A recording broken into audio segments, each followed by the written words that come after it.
Hello students, आज के इस ऑनलाइन क्लास में हम लोग भारतीय राष्ट्रीय आंदोलन के द्वितीय चरण या दूसरे चरण के विषय में चर्चा करने जा रहे हैं, अध्ययन करने जा रहे हैं।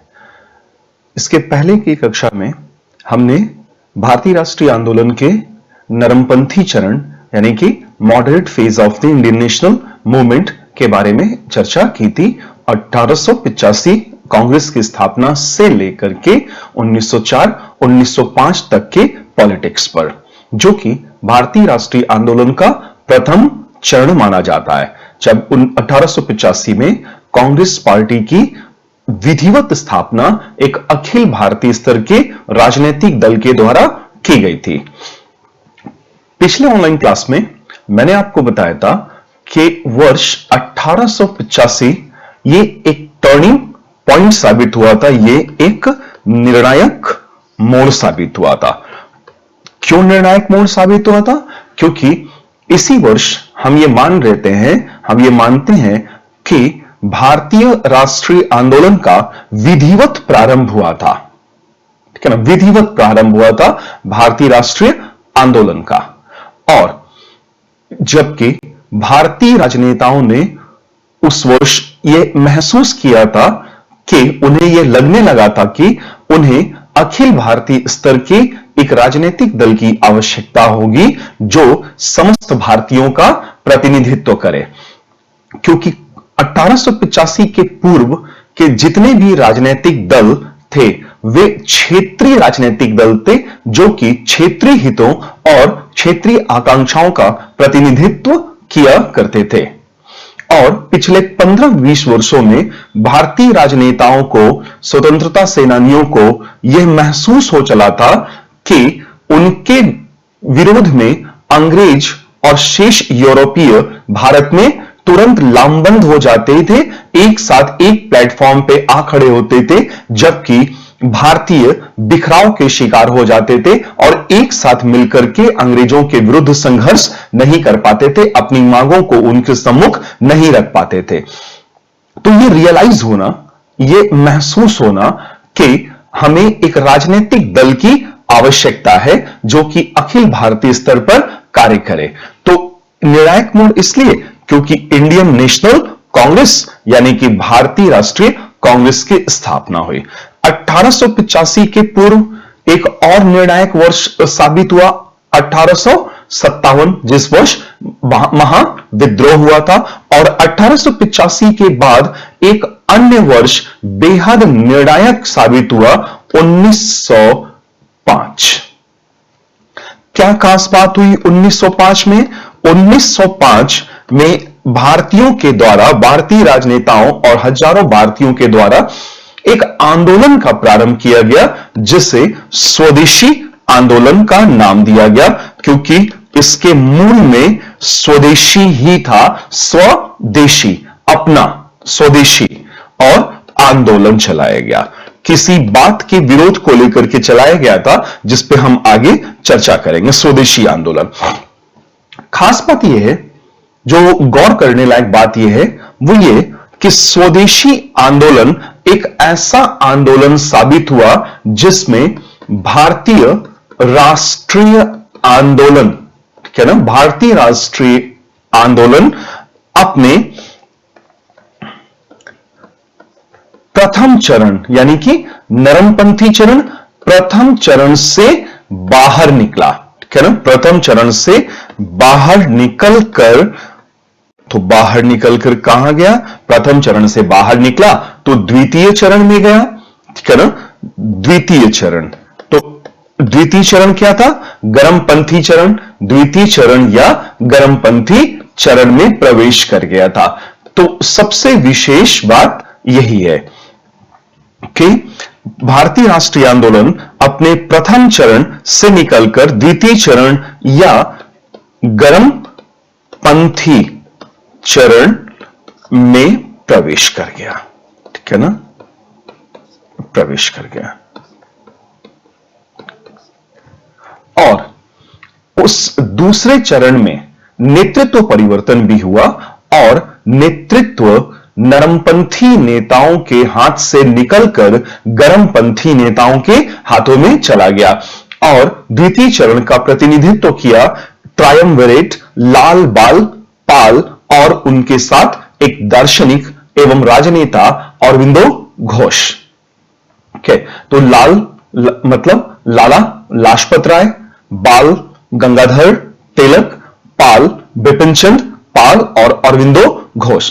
ऐसा नहीं हुआ कि 1904-1905 के आसपास स्वदेशी आंदोलन के प्रारंभ होने के समय नरमपंथी राजनेता निष्क्रिय हो गए। नरमपंथी राजनेता सक्रिय बने रहे। बस आंदोलन का नेतृत्व नरमपंथी नेताओं के हाथों से निकलकर गर्मपंथी नेताओं के हाथों में चला आया। यह निर्णायक मोड़ साबित हुआ, ठीक है ना। और तो इसी वर्ष से आप देखेंगे कि इसी वर्ष क्या शुरुआत हुई, मॉडरेट पॉलिटिक्स से निकल करके कौन से पॉलिटिक्स की शुरुआत हुई, एक्सट्रीमिस्ट पॉलिटिक्स की शुरुआत होती है। गर्मपंथी राजनीति का प्रारंभ होता है। गर्मपंथी राजनेता पहले से सक्रिय थे, लेकिन 1905 के स्वदेशी आंदोलन के समय नेतृत्व नरमपंथी नेताओं के हाथों से निकलकर गर्मपंथी नेताओं के हाथों में आ गया था। एक्सट्रीमिस्ट पॉलिटिक्स, ठीक है।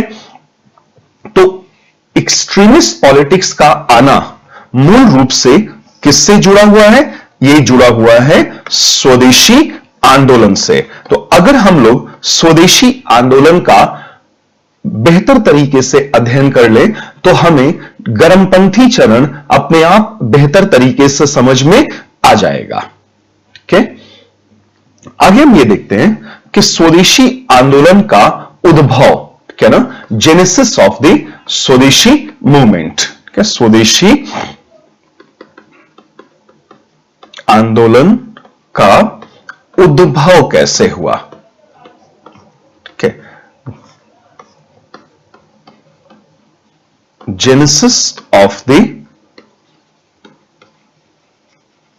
स्वदेशी मूवमेंट, जेनेसिस। अब इसको गौर से समझिएगा।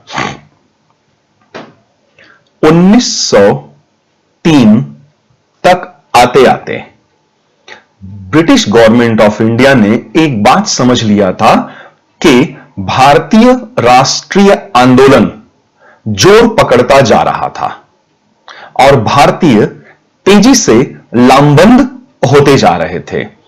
बंगाल राष्ट्रवादी गतिविधियों का केंद्र बिंदु बन चुका था और कलकत्ता हेडक्वार्टर की तरह, मुख्यालय की तरह कार्य कर रहा था। इसके अतिरिक्त हिंदू मुस्लिम एकता तेजी से मजबूत होती जा रही थी और मजबूत होती हिंदू मुस्लिम एकता अंग्रेजों के पक्ष में नहीं जा रही थी, क्योंकि अंग्रेजों की तो नीति ही यही थी कि डिवाइड एंड रूल, डिवाइड एट एम्पेरा, फूट डालो और राज करो की नीति पर कार्य कर रहे थे अंग्रेज। और उनका प्रयास यह था कि हिंदुओं और मुसलमानों को, जो कि आबादी के ज्यादातर हिस्से हैं, बड़े हिस्से हैं, इनको एक साथ ना आने दिया जाए, क्योंकि अगर हिंदू और मुसलमान बहुसंख्यक पूरा मिलाकर के अगर ये एक प्लेटफॉर्म पर एक साथ आ गए तो इनकी बार्गेनिंग कैपेसिटी बहुत बढ़ जाएगी और अंग्रेज धीरे धीरे कमजोर पड़ते जाएंगे भारत में। और दूसरा मैंने आपको क्या बोला कि बंगाल राष्ट्रवादी गतिविधियों का केंद्र बिंदु बन चुका था और कलकत्ता मुख्यालय की तरह कार्यरत था, कार्य कर रहा था। ठीक है, तो बंगाल उस वक्त का ब्रिटिश भारत का सबसे बड़ा प्रांत था। ठीक है ना, बंगाल सबसे बड़ा प्रांत।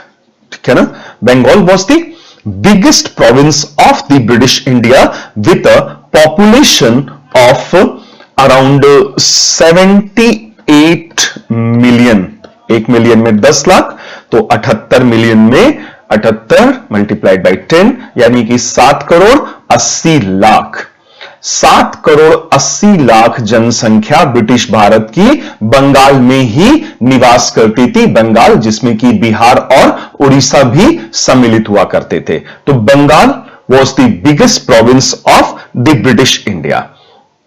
ठीक है, अब एक चीज हम ये देखते हैं कि बंगाल का प्रशासन चला पाना एक बड़ा प्रांत था, बेहद बड़ा प्रांत था। तो इतने बड़े प्रांत का प्रशासन चला पाना वास्तव में दुष्कर कार्य था, वास्तव में कठिन कार्य था, क्या ना। तो it means it was difficult to administer Bengal, it was difficult to administer Bengal. Bengal का प्रशासन चला पाना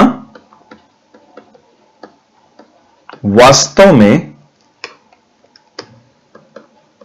कठिन कार्य था। ठीक है,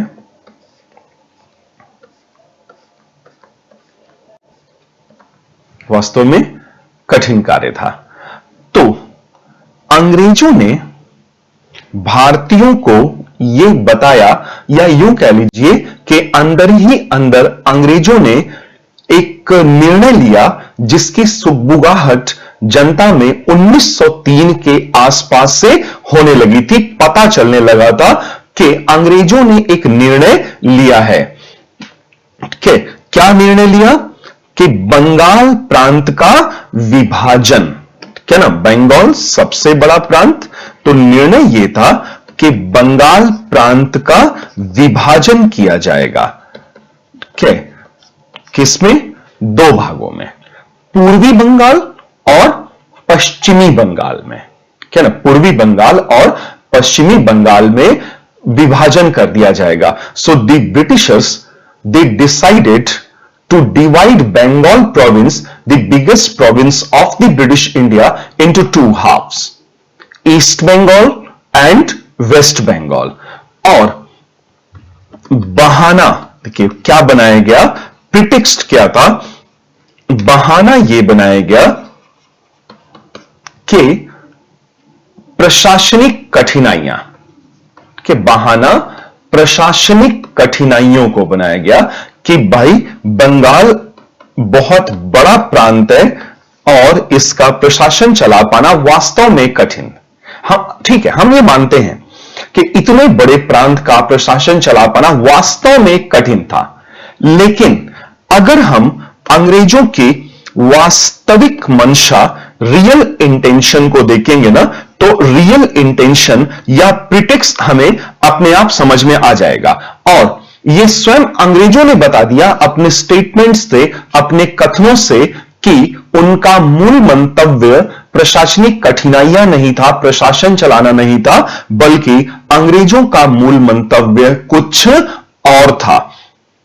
तो मूल मंतव्य अलग, रियल इंटेंशन या main motive, real intention or main motive was somehow different. It was not at all administrative difficulties. So on the pretext of the administrative difficulties, the British government of India decided to partition Bengal province into East and West Bengal. और main intention, main motive जो था वो ये था कि भारतीय राष्ट्रीय आंदोलन के जड़ पर प्रहार करना, ठीक है ना, भारतीय राष्ट्रीय आंदोलन के जड़ पर प्रहार, ठीक है ना, striking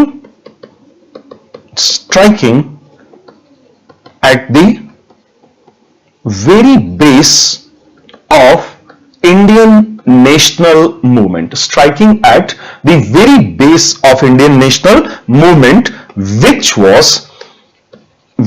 was slowly growing into an all India movement, है ना, भारतीय राष्ट्रीय आंदोलन के एकदम जड़ पर प्रहार करना और जो कि धीरे धीरे करके मजबूत होता जा रहा था और यह मजबूती अंग्रेजों के विरोध में जाने वाली थी। अतः अंग्रेजों ने यही सोचा वास्तव में कि भारतीय राष्ट्रीय आंदोलन के, इंडियन नेशनल मूवमेंट के बेस पर, जड़ पर प्रहार करना, और अगर इंडियन नेशनल मूवमेंट के जड़ पर प्रहार कर देंगे तो इससे इनके दो उद्देश्य पूरे हो जाएंगे। पहला कि राष्ट्रीय आंदोलन कमजोर पड़ जाएगा और दूसरा मजबूत होती हिंदू मुस्लिम एकता कमजोर पड़ जाएगी। तो पहला देखिए, निर्णय में पहली बात तो यह रखी गई कि बंगाल प्रांत में ही, बंगाल में बंगाली जनसंख्या को ही अल्पसंख्यक बना देना। ठीक है, बंगाल में बंगाली जनसंख्या को अल्पसंख्यक का दर्जा दे देना, अल्पसंख्यक बना देना। ठीक है ना। कैसे? बंगाल प्रांत का विभाजन जब हो जाएगा तो बंगाली जनसंख्या अल्पसंख्यक हो जाएगी। ठीक है ना। और उड़िया और हिंदी भाषी लोगों का बहुमत हो जाएगा। ठीक है ना, बहुमत। ये एक दिमाग में अंग्रेजों को ये बात चल रही थी। So to reduce, it means to reduce Bengali population to the status of minority within Bengal, and after partition of Bengal would constitute majority of Odia and Hindi speaking people। तो एक उद्देश्य अंग्रेजों का ये कि भाषागत आधार पर लड़ा दो। ठीक है ना, भाषागत आधार पर भारतीयों को लड़ा दिया जाए, और जब भाषागत आधार पर या भाषाई आधार पर भारतीयों को लड़ा दिया जाएगा तो ये कमजोर पड़ जाएंगे। भाषाई या भाषागत आधार पर भारतीयों को लड़ा दिया जाए, एक षड्यंत्र ये बात समझ में आई ना। और दूसरा ये भी कि सांप्रदायिक विभेद पैदा किया जाए, या अंग्रेजों के दिमाग में चल रहा है कि सांप्रदायिक विभेद पैदा किया जाए, कम्युनल डिफरेंसेस लाए जाएं, और इस तरह से बंगाल का विभाजन किया जाए कि ईस्ट बंगाल, पूर्वी बंगाल जो आज बांग्लादेश के रूप में जाना जाता है, ईस्ट बंगाल में मुस्लिम बहुमत हो जाए और 52-52% मुसलमान हो जाएंगे और 48 या 47.5% हिंदू रह जाएंगे। तो एक षड्यंत्र लिंग्विस्टिक लेवल पे चल रहा है और दूसरा रिलीजियस। ठीक है ना। तो दूसरा उद्देश्य क्या था? सांप्रदायिक विभेद पैदा करना। ठीक है ना, सांप्रदायिक विभेद पैदा करना और to create communal disturbances, communal differences. ठीक है ना, इसको हम लोग बोलते हैं कम्युनल डिफरेंसेस। ठीक है, कैसे कम्युनल डिफरेंसेस? कि जो ईस्ट बंगाल बनेगा, पूर्वी बंगाल बनेगा, East Bengal would be a Muslim dominated area, Muslim dominated area. East Bengal would be a Muslim dominated area, यानी कि पूर्वी बंगाल में, देखिए पूर्वी बंगाल में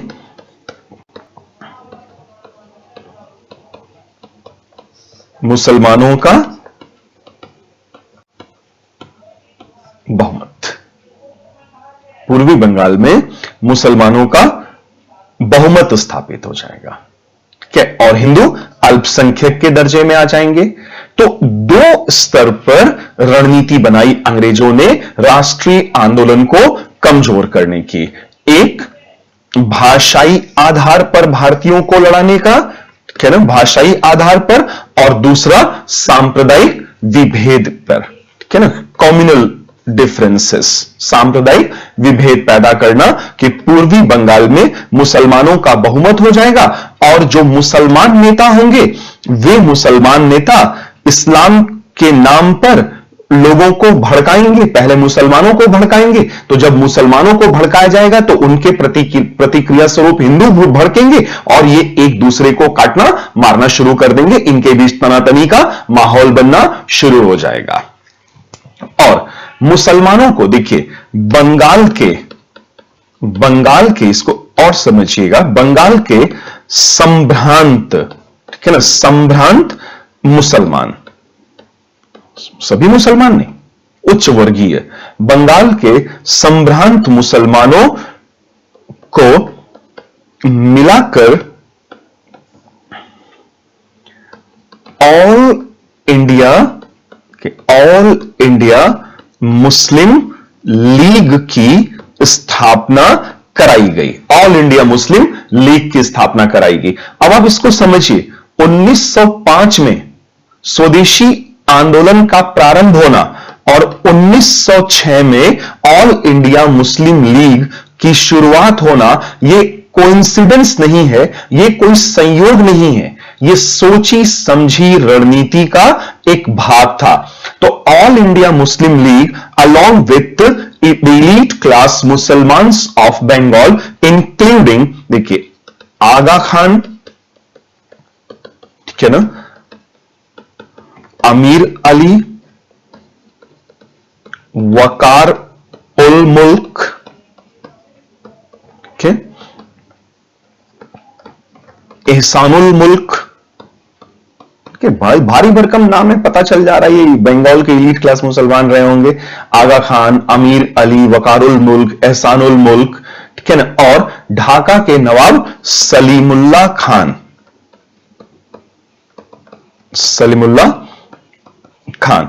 ये इलीट क्लास मुसलमान ऑफ बंगाल, ये किसके साथ गए? ये अंग्रेजों के साथ हो लिए और सरकार के, ब्रिटिश गवर्नमेंट ऑफ इंडिया के आशीर्वाद से इन लोगों ने ऑल इंडिया मुस्लिम लीग की स्थापना कराई। क्योंकि इन्हें मालूम था कि बंगाल विभाजन जब होगा तो पूर्वी बंगाल में, देखिए, पूर्वी बंगाल में मुसलमानों का बहुमत हो जाएगा। तो पूर्वी बंगाल में जब मुसलमानों का बहुमत होगा तो इन लोगों को क्या मिल जाएगा? इन लोगों को एडवांटेज, पॉलिटिकल एडवांटेज मिलेगा, ठीक है ना, पॉलिटिकल एडवांटेज। तो ये पॉलिटिकल एडवांटेज के चक्कर में अंग्रेजों के साथ जा खड़े हुए और अंग्रेजों के हिसाब से जो पूर्वी बंगाल होना था, विभाजन, बंगाल प्रांत के विभाजन के पश्चात जो पूर्वी बंगाल होना था, पूर्वी बंगाल में 52% मुसलमान होने थे और 48% के आसपास हिंदू रह जाने थे। तो मुसलमानों का बहुमत हो जाना था, जिससे राजनीति में मुसलमानों की पकड़ मजबूत हो जाती। इसी वजह से ये elite class Muslims of Bengal, they went all the way along with they stood along with the British government of India, and with the help of the British government of India, they founded All India Muslim League.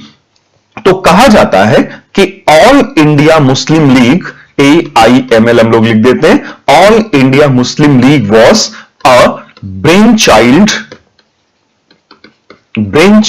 of the British government of India. All India Muslim League was a brainchild of the British government of India. Akhil Bharatiya Muslim league, ठीक है, जो बनाया गया अखिल भारतीय मुस्लिम league, वो वास्तव में British सरकार का मानस पुत्र थी। मानस पुत्र,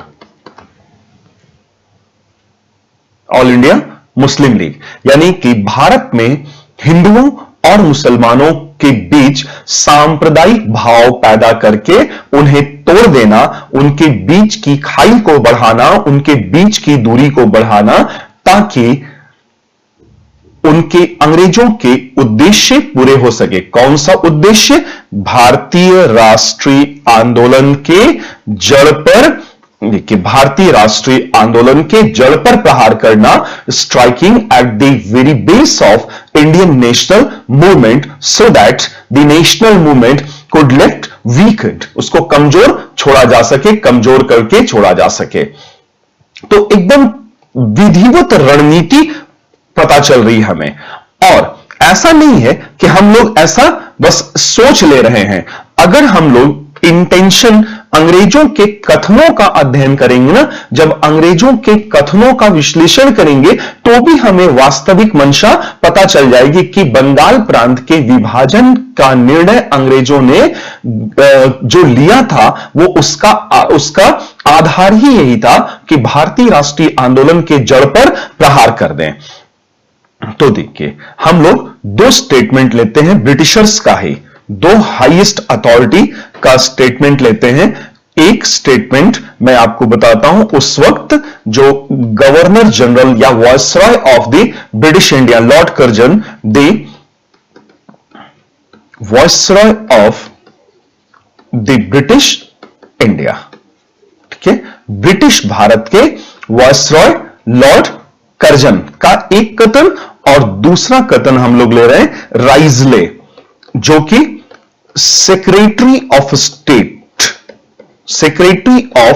स्टेट ऑफ इंडिया, भारत सचिव, ठीक है ना, भारत सचिव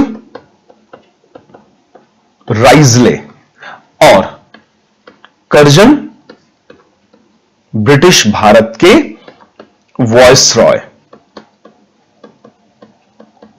ब्रिटिश ताज के प्रतिनिधि को वॉयसरॉय बोला जाता था। तो ये कह रहे हैं कि कलकत्ता, इनके हिसाब से, कर्जन के हिसाब से, कलकत्ता एक ऐसा केंद्र था जहां से संपूर्ण बंगाल और भारत में राष्ट्रवादी गतिविधियों का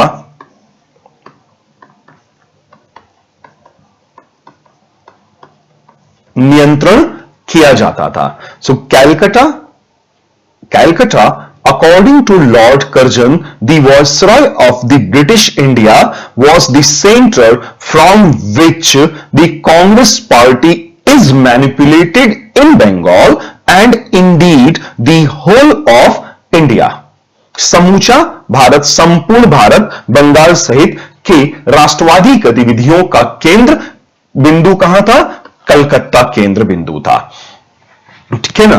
तो कलकत्ता केंद्र बिंदु था, और अगर कलकत्ता को कमजोर कर दे, कलकत्ता के अतिरिक्त एक अन्य केंद्र बना दिया जाए, तो कलकत्ता का राजनीतिक महत्व कमजोर पड़ जाएगा। तो जो पूर्वी बंगाल बनना था, ईस्ट बंगाल बनना था, पूर्वी बंगाल की राजधानी बननी थी ढाका को। अंग्रेज भारत सरकार पूर्वी बंगाल जो बना रही थी उसकी राजधानी ढाका को बनाया जा रहा था। और ये जो अभी नाम आपने देखे, आगा खान, अमीर अली, वकारुल मुल्क, एहसानुल मुल्क, सलीमुल्लाह खान, ये सब लोग कहां हैं? ये सब लोग कार्यरत Dhaka. And Dhaka was going to be the capital of East Bengal. पूर्वी बंगाल की राजधानी ढाका को बनाया जाने का निर्णय लिया गया था।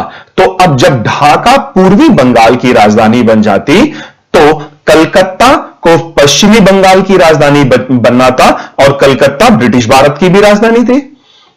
तो कलकत्ता का महत्व कमजोर करना था। तो वैकल्पिक केंद्र के रूप में, कि राजनीति के वैकल्पिक केंद्र के रूप में ढाका बढ़ावा दिया गया, ठीक है ना, बढ़ावा दिया गया। तो ढाका को इसलिए बढ़ावा दिया गया ताकि कलकत्ता, ठीक है, कलकत्ता ही बोला जाता था उस समय, ढाका को बढ़ावा दिया गया ताकि कलकत्ता का राजनैतिक महत्व कम हो जाए, ठीक है ना। So Calcutta was the center from where entire Congress party and indeed whole of India was manipulated or controlled, and directions were given from Calcutta. Directions to the workers were given from Calcutta by the moderate leaders. तो एक रणनीति अंग्रेजों ने यह बनाई। देखिए स्पष्ट रूप से पता चल रहा है, करजन के कथनों से हमें स्पष्ट रूप से पता चल जा रहा है। दूसरा राइजले, तो अगर हम राइजले के कथन का अध्ययन करेंगे, विश्लेषण करेंगे, तो भी हमें यह बात पता चल जाएगी कि बंगाल प्रांत के विभाजन का निर्णय जो अंग्रेजों ने लिया था, उसकी वास्तविक मंशा प्रशासनिक कठिनाइयां नहीं थी। वास्तविक मंशा भारतीय राष्ट्रीय आंदोलन की ताकत को, हिंदू मुस्लिम एकता को तोड़ना था, कमजोर कर देना था। तो इन्होंने बोला कि एकीकृत बंगाल शक्ति है, एकीकृत बंगाल शक्ति है, ठीक है ना, और विभाजित बंगाल, बंगाल डिवाइडेड, विभाजित बंगाल से हमारी मतलब राइजले अंग्रेजों की, हमारी कई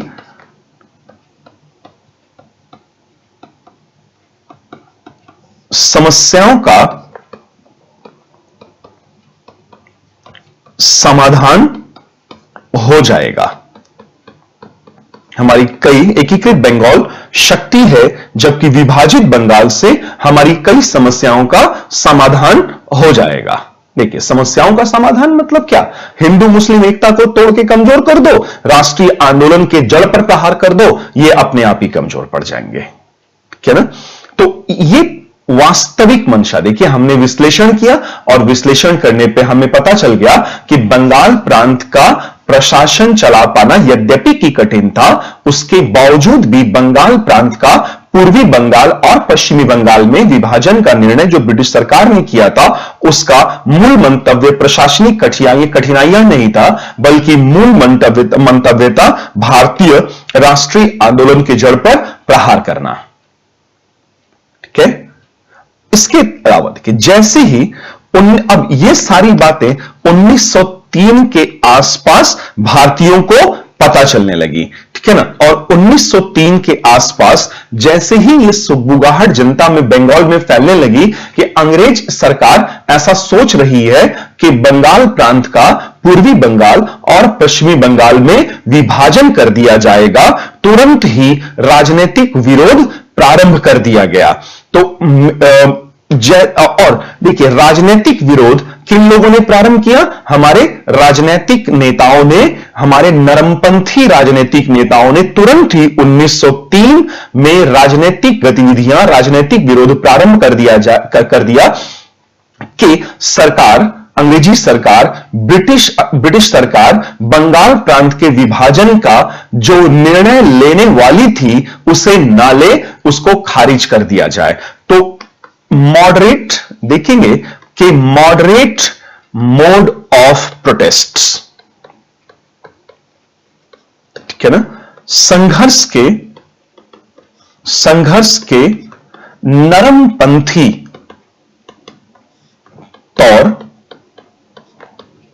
तरीके, ठीक है ना, संघर्ष के नरमपंथी तौर तरीके, moderate means of protest, moderate mode of protest. कब से लेकर के कब तक? 1903 से लेकर के मिड ऑफ 1905 तक, 1905 के मध्य तक नरमपंथी राजनेताओं ने बंगाल प्रांत के विभाजन के निर्णय जो अंग्रेज लेने वाले थे उसका विरोध प्रारंभ कर दिया, ठीक है ना। तो यह बात अब देखिए कैसे प्रारंभ हुआ। 500 प्रोटेस्ट मीटिंग्स, 500 विरोध सभाओं का आयोजन हुआ, ठीक है। 500 विरोध सभाओं का आयोजन किया गया, वो भी मात्र 2 महीने में। शुरुआती 2 महीने में ही 500 विरोध सभाओं का आयोजन किया गया। 500 at least 500 protest meetings were held in Bengal alone, वो भी जो ईस्ट बंगाल जिसको अंग्रेज बोल रहे थे, जो बनने वाला था उसके उधर में 500, 2 महीने के भीतर 500 विरोध सभाओं का आयोजन कर दिया गया। एक गतिविधि हमें। दूसरी, पर्चे, क्या ना, पर्चे बांटे गए, पैम्फलेट्स बांटे गए, पर्चे बांटे गए, और इन पर्चे में क्या लिखा होता था? विभाजन, बंगाल के विभाजन के निर्णय की आलोचना की जाती थी, ठीक है ना, विभाजन के निर्णय की घोर आलोचना। So pamphlets were circulated containing critics of partition were distributed all over Bengal, ठीक है ना। पर्चे बांटे गए, और प्रेस के माध्यम से, न्यूज़पेपर्स के माध्यम से एक मजबूत जन आंदोलन खड़ा करने का प्रयास किया गया, क्या ना। प्रेस के माध्यम से एक मजबूत आंदोलन खड़ा करने का प्रयास, ठीक है ना। और बंगाल के नरमपंथी राजनेता, जो लोग न्यूज़पेपर्स चला रहे होते थे, वो एडिटरशिप में थे, जो एडिटर्स थे, उन्होंने ताबड़तोड़ लेख लिखना प्रारंभ कर दिया।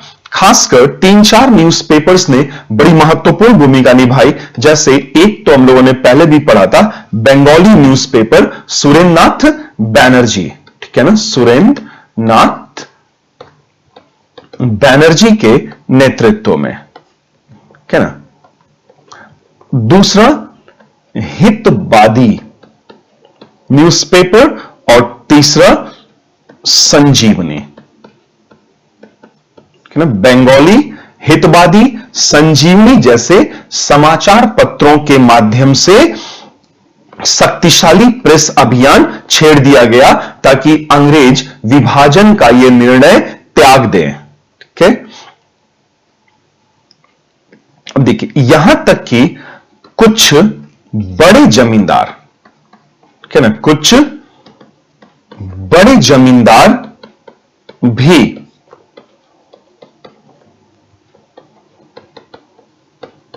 कांग्रेस के साथ खड़े हो गए विभाजन के निर्णय के विरुद्ध।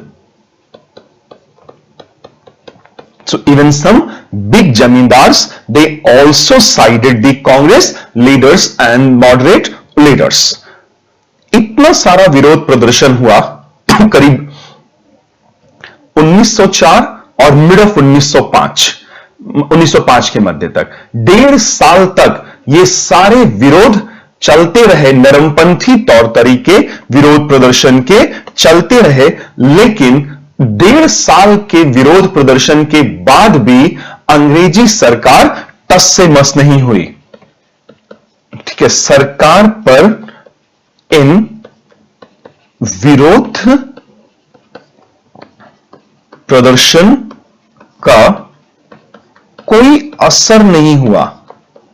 जिसको बोलते हैं ना कि कान पर जूं तक ना रेंगना, वही, कोई असर ही नहीं हुआ कि 1.5 साल से लोग, नरमपंथी राजनेता विरोध प्रदर्शन कर रहे थे और उनका कुछ भी असर नहीं आ रहा था। तो अब एक बात तो समझ में आ गई लोगों को, नेताओं को, हमारे नेताओं को एक बात समझ में आ गई कि 1.5 साल का विरोध प्रदर्शन व्यर्थ होता जा रहा था। और जब इन्हें लगा कि अब ऐसे विरोध प्रदर्शन से, न्यूज़पेपर्स में आर्टिकल लिखने से, विरोध सभाओं का आयोजन करने से कुछ होने हवाने वाला तो नहीं है।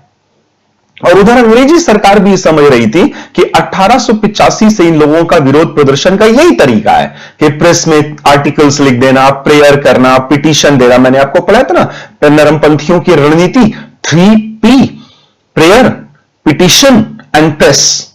ये सरकार समझ रही थी कि लंबे समय से ये लोग यही रणनीति का पालन कर रहे हैं और यह रणनीति अब बेअसर साबित होने लगी थी।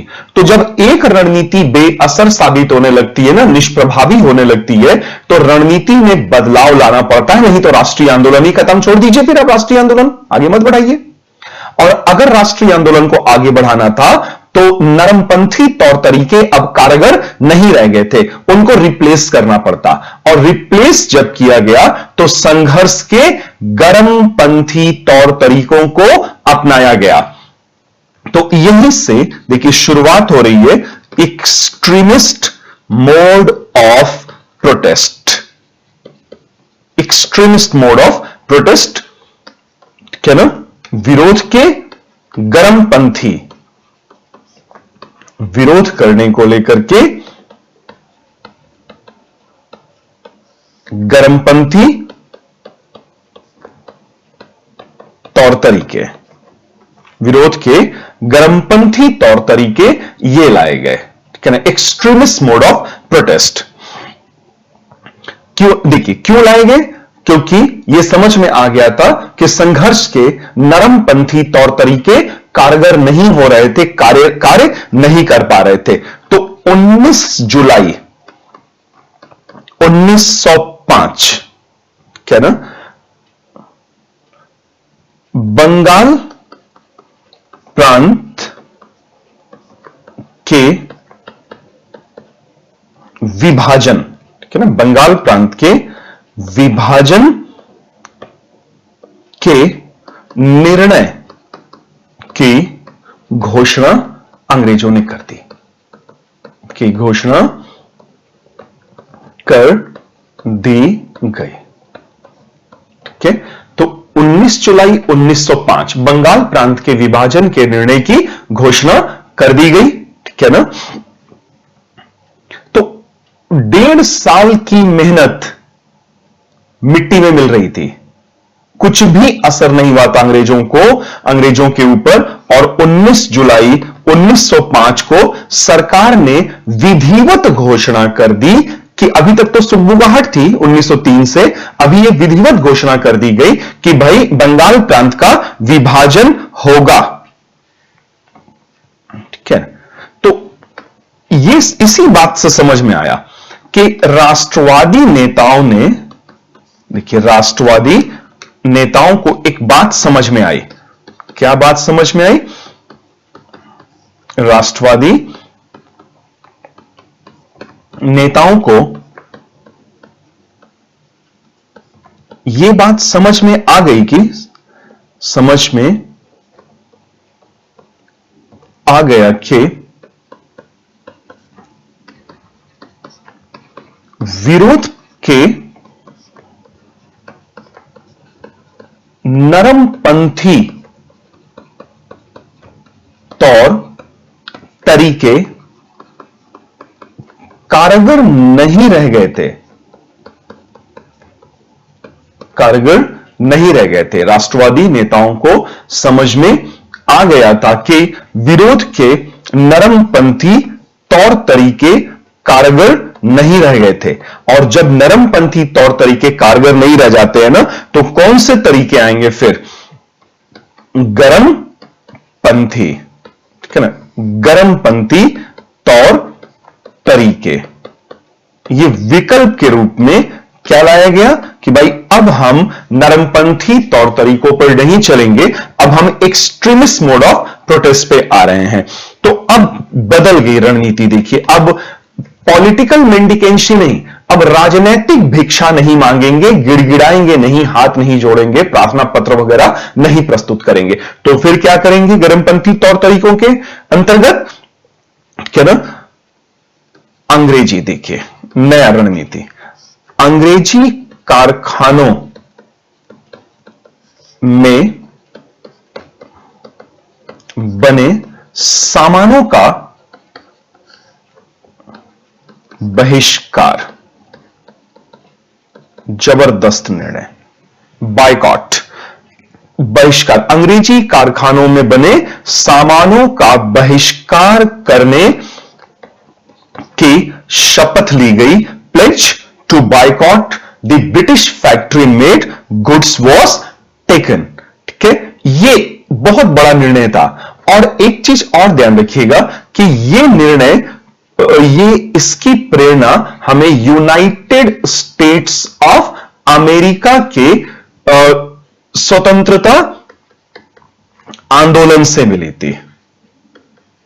ठीक है ना, जो अमेरिका का स्वतंत्रता आंदोलन चला था ना, और ये अमेरिकी कब आजाद हुए थे?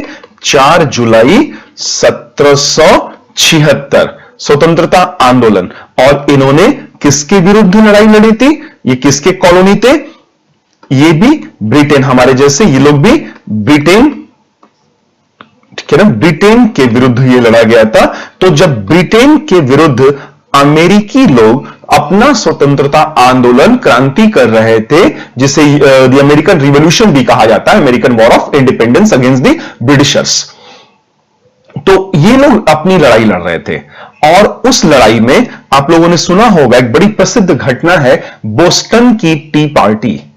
ईस्ट इंडिया कंपनी के चाय से लदे हुए जहाज अमेरिका के बोस्टन बंदरगाह पर गए। इधर चाय पर अत्यधिक टैक्स लगा करके बहुत महंगा कर दिया था अंग्रेजों ने, कंपनी ने, और अमेरिकियों ने निर्णय लिया, जो मजदूर थे वहां पे बोस्टन बंदरगाह पे, उन्होंने निर्णय लिया कि ये जो चाय, ईस्ट इंडिया कंपनी के चाय के डिब्बे हैं, इनको जहाज से उठाकर समुद्र में फेंक दिया जाए। और उन्होंने ऐसा किया भी। इसी बात को बोस्टन की टी पार्टी बोला जाता है। और ये क्या था? ये बायकॉट था, बहिष्कार। ठीक है ना, तो बहिष्कार। एक बात हमें और यहां पे समझ में आ रही है कि हमारे जो नरमपंथी एवं गर्मपंथी राजनेता थे, राष्ट्रीय आंदोलन में शामिल जो नेता थे, वो दुनिया में घट रही घटनाओं से अनभिज्ञ नहीं बने हुए थे। उन्हें पता था कि दुनिया भर में क्या कुछ चल रहा है और उपनिवेशवाद के खिलाफ कहां कैसे लड़ाई लड़ी जा रही थी। तो वहां से सीख करके संघर्ष के गर्मपंथी तौर तरीके के तौर पर बायकॉट या बहिष्कार का निर्णय ले लिया गया। ठीक है, एक ये। दूसरा देखिएगा, 7 अगस्त 1905, ठीक है ना, और कलकत्ता में, देखिए 7 अगस्त 1905 कलकत्ता में प्रसिद्ध बहिष्कार आंदोलन, ठीक है ना, प्रसिद्ध बायकॉट मूवमेंट, बहिष्कार आंदोलन की विधिवत घोषणा कर दी गई। ठीक है ना, कलकत्ता प्रसिद्ध बहिष्कार आंदोलन की घोषणा कर दी गई। 7 अगस्त की बात है।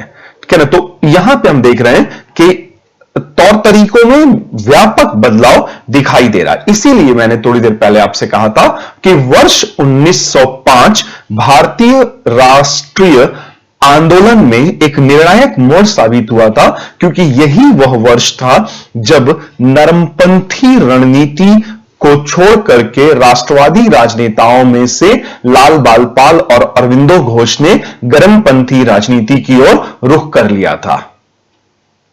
ठीक है, तो अब अंग्रेजों ने पार्टीशन किया बंगाल का, वो तो करने ही वाले थे, और 16 अक्टूबर 1905 16 अक्टूबर 1905 को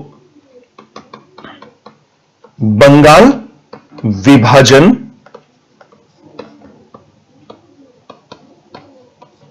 प्रभावी हो गया, यानी कि लागू हो गया। और अब बंगाल 2 भागों में बढ़ चुका था, पूर्वी बंगाल जिसकी राजधानी ढाका और पश्चिमी बंगाल जिसकी राजधानी कलकत्ता। ठीक है, 16 अक्टूबर। और देखिए यहां पर देखिए कि 19 जुलाई 1905 को सरकार ने बंगाल प्रांत के विभाजन के निर्णय की घोषणा कर दी थी कि भाई विभाजन होकर रहेगा, और 19 जुलाई को।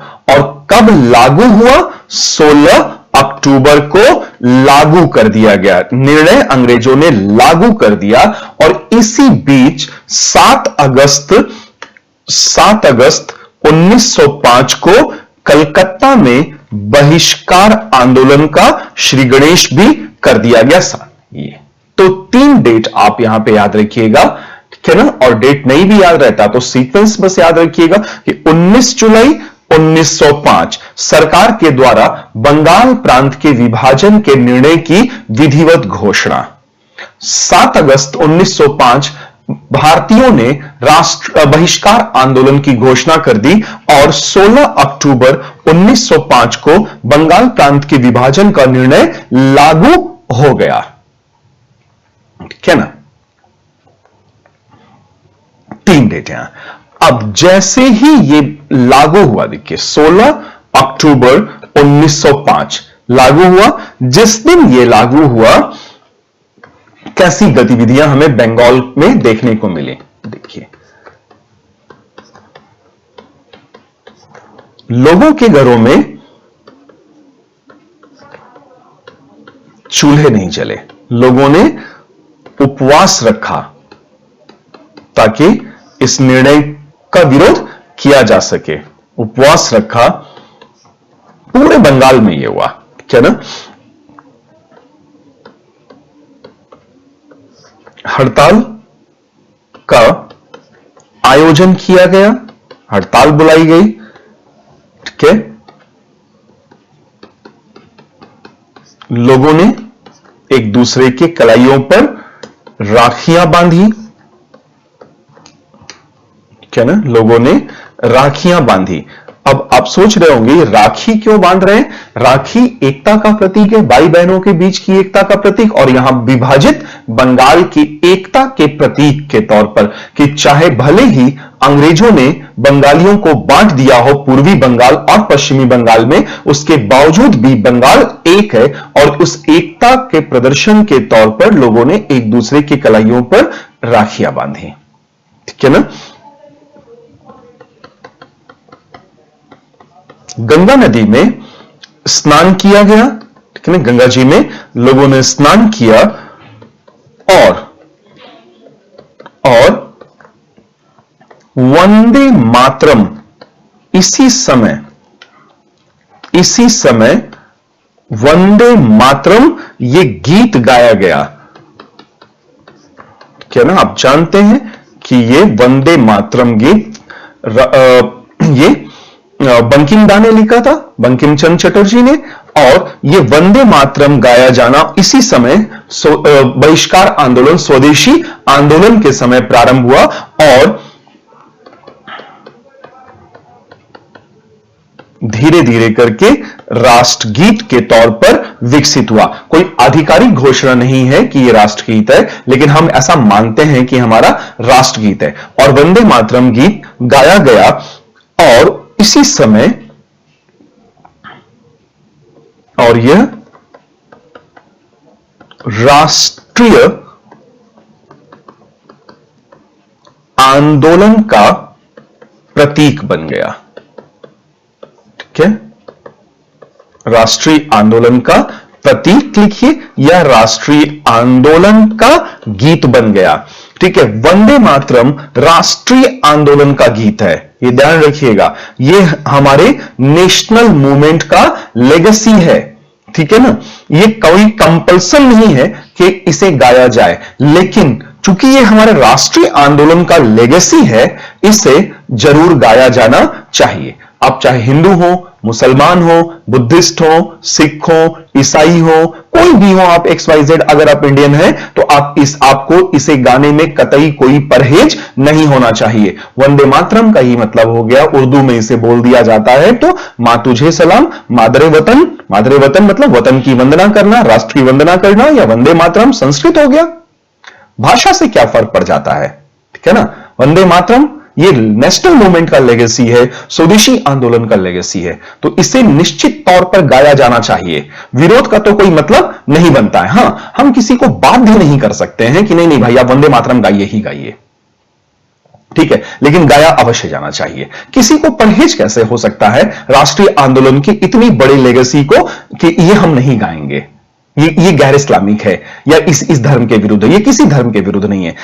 और इस्लाम में तो यही सिखाया गया ना कि वंदे मातरम या मादरे वतन, जहां रहो, जिस वतन में रहो, उस वतन की वंदना करो। सीधी सी बात, इसमें कोई डिस्प्यूट है ही नहीं है।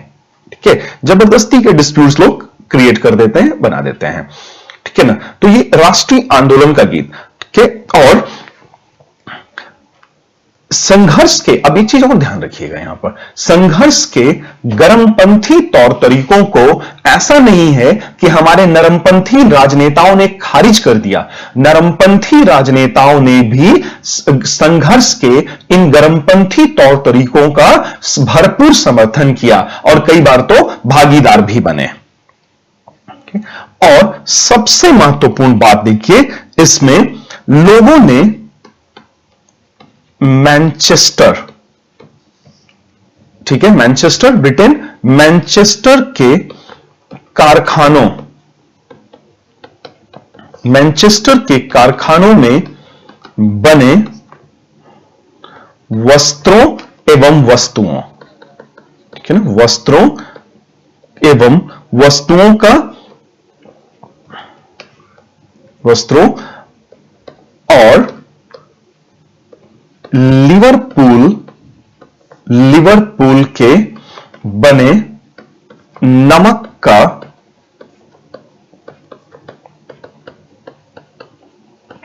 बहिष्कार कर दिया, बाइकआउट कर दिया कि लाख कोशिश कर लो, अब हम मैनचेस्टर के कारखानों में बने कपड़ों को पहनेंगे ही नहीं, खरीदेंगे ही नहीं, पहनेंगे ही नहीं, और ना ही लिवरपूल के बने नमक का उपयोग करेंगे। ठीक है, और स्वदेशी आंदोलन की तीव्रता को आप इस बात से भी आंक सकते हैं कि इसका असर, इसका प्रभाव समाज के निचले तबकों तक भी पहुंचा। जैसे वॉशरमैन, क्या ना, कपड़े धोने वाले लोग, washerman refuse to wash Manchester cloth. धोबियों ने, विदेशी का मतलब यहां पे अंग्रेजों के फैक्ट्रीज में बना हुआ, इंग्लैंड के फैक्ट्रीज में बना हुआ, धोबियों ने विदेशी वस्त्रों को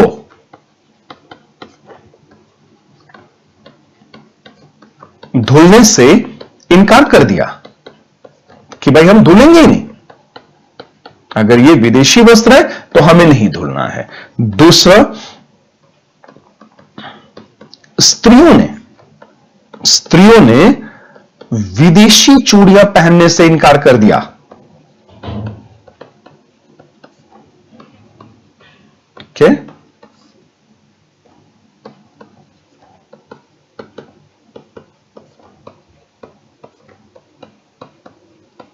धोबियों ने विदेशी वस्त्रों को धुलने से इनकार कर दिया, स्त्रियों ने विदेशी चूड़ियां पहनने से इनकार कर दिया, और यहां तक कि आप देखेंगे कि पुरोहित लोग, मंदिर के पुजारी, पुरोहितों ने वह प्रसाद लेने से मना कर दिया जिसमें मैनचेस्टर का चीनी मिला हुआ,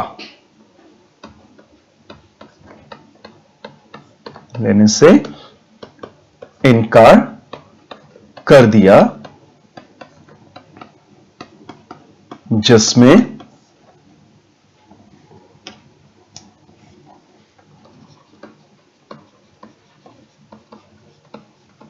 मैनचेस्टर की चीनी मिली हो। यानी कि भगवान को अब जो लड्डू चढ़ेगा, मोदक चढ़ेगा, उसमें मैनचेस्टर की चीनी नहीं होनी चाहिए, भले ही अपने देहात का गुड़ शामिल हो तो कोई दिक्कत नहीं है। क्या, तो ये देख रहे हैं हम लोग कि स्वदेशी आंदोलन और बहिष्कार का कार्यक्रम समाज के निचले हिस्से तक भी जा रहा, और इस तरह के कार्यक्रम अब धीरे धीरे करके संपूर्ण भारत में फैलने शुरू हो गए। तो अगर आप देखेंगे, इसका आगे अध्ययन करें हम लोग कि स्प्रेड ऑफ द स्वदेशी मूवमेंट, यहां से आगे 1905 से आगे स्वदेशी आंदोलन का प्रसार,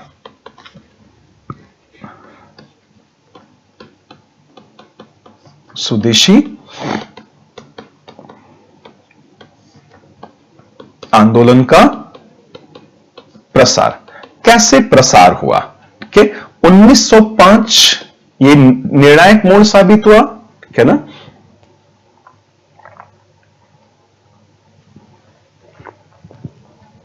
निर्णायक मोड़ साबित हुआ 1905, और 1905 में कांग्रेस पार्टी का वार्षिक अधिवेशन बुलाया गया, ठीक है ना। वार्षिक अधिवेशन बुलाया गया, और ये वार्षिक अधिवेशन कहां बुलाया गया? बनारस में। और अधिवेशन के अध्यक्षता की नरमपंथी नेता गोपाल कृष्ण गोखले ने, ठीक है। गोपाल कृष्ण गोखले को अध्यक्ष चुना गया, और इस ऐतिहासिक वार्षिक अधिवेशन की उन्होंने अध्यक्षता की। और इस अधिवेशन में खास बात यह रही कि 4 बड़े प्रस्ताव अपनाए गए। 4 प्रस्ताव अपनाए गए, ध्यान रखिएगा, पारित नहीं किए गए। एडॉप्टेड, इसका मतलब होता है एडॉप्टेड, ठीक है, अपना लिए गए। तो हम यहां से देख रहे हैं आगे कि कैसे समाज के निचले तबके तक भी इस आंदोलन का, स्वदेशी आंदोलन और बहिष्कार के कार्यक्रम का प्रसार और प्रचार हो रहा था, ठीक है ना। So like people they started boycotting Manchester cloth and Liverpool salt. Even washermen, they refused to wash foreign cloths. Women refused to wear foreign bangles, and priests, they declined offerings containing Manchester sugar. So, and if you talk about the spread of the Swadeshi movement, then in 1905, this historic session of the Congress, annual session of the Congress, was convened at Benares, and this annual meeting was presided over by a moderate leader named Gopal Krishna Gokhale. And in this session, 4 resolutions were adopted, though not formally passed. 4 resolutions were adopted. कौन कौन से 4? देखिए, स्वदेशी, बहिष्कार, राष्ट्रीय शिक्षा और स्वशासन। स्वदेशी, बहिष्कार, राष्ट्रीय शिक्षा एवं स्वशासन, ठीक है। स्वदेशी सेल्फ मेड, बहिष्कार बाइकॉट, नेशनल एजुकेशन, ठीक है ना, national education and self rule, स्वशासन। ये 4 भारी भरकम प्रस्ताव यद्यपि कि विधिवत रूप से कांग्रेस के प्लेटफॉर्म से पारित नहीं हुए, लेकिन अपनाए जरूर गए, ठीक है। और यहां से आगे जब राष्ट्रीय आंदोलन आगे बढ़ा, तो हम ये देखते हैं कि नरमपंथी और गरमपंथी, ठीक है, दोनों गुट कांग्रेस के, नरमपंथी और गरमपंथी। अब इनमें एक बात को लेकर के विवाद प्रारंभ हुआ। किस बात को लेकर के विवाद प्रारंभ हुआ? कि मॉडरेट्स, नरमपंथी ये चाहते थे कि बहिष्कार, और ये जो बायकॉट या बहिष्कार का ये कार्यक्रम है, इसे बंगाल तक सीमित रखा जाए, क्योंकि मुद्दा बंगाल से जुड़ा हुआ है। और नरमपंथी ये भी सोच रहे थे कि ये सरकार को, अंग्रेजों को मना लेंगे, समझा बुझाकर मना लेंगे, और इस निर्णय को एन्यूल्ड, इस निर्णय को खारिज करा लेंगे, समाप्त करा ले जाएंगे। तो moderate leaders, they were not willing to extend the ideas of Swadeshi and boycott outside the boundaries of Bengal province itself, because issue was related with Bengal, and they also thought that they would be able to persuade, they would be able to convince the government to annul the decision of partition of Bengal. While on the other hand, our extremist leaders, they were in favor of extending, spreading and extending the ideas of Swadeshi and boycott even outside the boundaries of Bengal, and to transform this struggle to a full-fledged mass movement, जन आंदोलन। तो गर्मपंथी बहिष्कार और स्वदेशी आंदोलन के इस message को, संदेशे को संपूर्ण भारत में फैलाना चाहते थे और इसे फुल फ्लेजेड, पूर्ण रूप से जन आंदोलन बना देना चाहते थे, जिसमें हजारों हजार लोगों की भागीदारी हो। लेकिन नरमपंथी अपने तौर तरीकों पे अड़े हुए थे। तो नरमपंथी वे बहिष्कार के कार्यक्रम को बंगाल से बाहर नहीं ले जाना चाहते थे।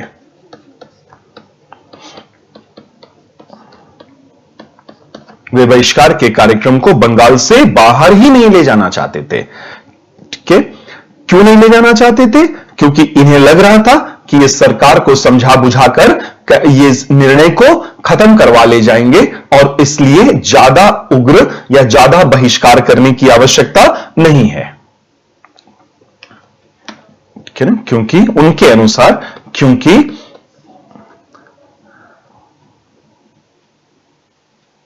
इश्यू या जो समस्या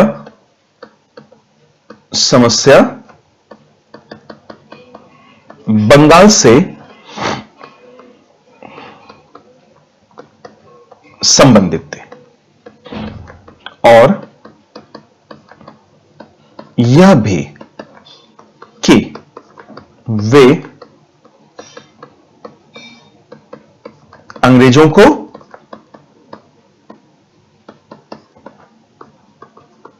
समझा बुझाकर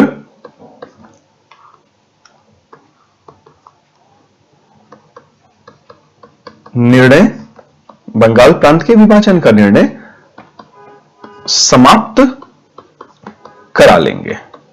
इसीलिए ये लोग चाह रहे थे कि आंदोलन, स्वदेशी आंदोलन और बहिष्कार का कार्यक्रम बंगाल से बाहर न जाए, जबकि दूसरी ओर गर्मपंथी राजनेताओं की सोच इससे इतर थी, इससे अलग थी। मॉड एक्सट्रीमिस्ट्स, तो एक्सट्रीमिस्ट लोग क्या सोच रहे थे? Extremist leadership was in favour of extending the movement to all parts of India. ठीक है, ये आंदोलन को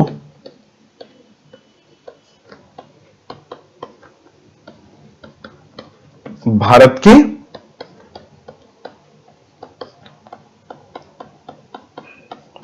सभी भागों तक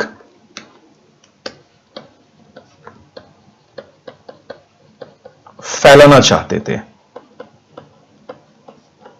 ठीक है ना? सभी भागों तक फैलाना चाहते थे और इससे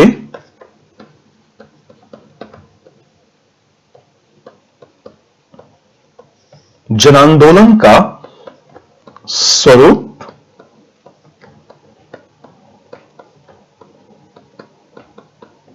देना चाहते थे। यह आंदोलन को भारत के सभी भागों तक फैलाना चाहते थे और इसे जन आंदोलन का स्वरूप देना चाहते थे।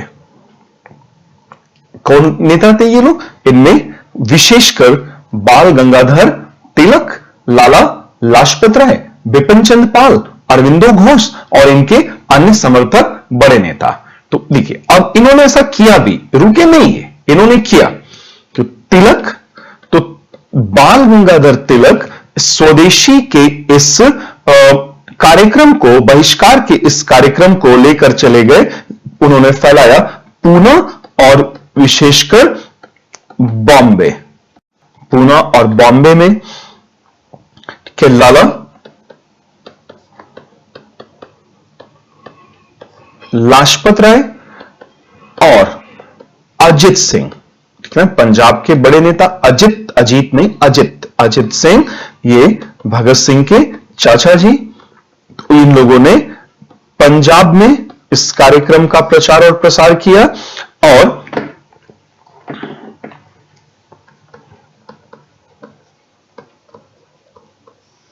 चिदंबरम पिल्ले ने मद्रास में इसे फैलाया। ऐसे ही कुछ अन्य नेता आगे आए, जैसे कि सैयद हैदर रजा। सैयद हैदर रजा ने दिल्ली में इस कार्यक्रम को फैलाने का कार्य किया। तो अब एक चीज हम देख रहे हैं कि दोनों में कार्यक्रम के स्वरूप और क्षेत्र को लेकर के थोड़ा सा तनातनी का माहौल बन रहा है। तो ये बहिष्कार के कार्यक्रम का मुद्दा था कि बहिष्कार के कार्यक्रम को नरमपंथी लोग, ये लोग बंगाल से बाहर नहीं ले जाना चाह रहे हैं, जबकि गर्मपंथी ये मान रहे थे कि आंदोलन को भारत के सभी भागों तक फैलाया जाए और इसे जन आंदोलन का एक स्वरूप प्रदान किया जाए। तो इस वजह से आप देखेंगे कि तिलक ने लाला लाजपत राय और अजित सिंह, चिदंबरम पिल्ले और सैयद हैदर रजा, इन लोगों ने अपने अपने क्षेत्रों में आंदोलन का प्रचार और प्रसार किया। तिलक ने पूना और बॉम्बे, लाला लाजपत राय और अजित सिंह ने पंजाब में फैलाया, चिदंबरम पिल्ले ने मद्रास में, सैयद हैदर रजा दिल्ली और हरि सर्वोत्तम राव आंध्र क्षेत्र में इन लोगों ने प्रचार और प्रसार का कार्य किया।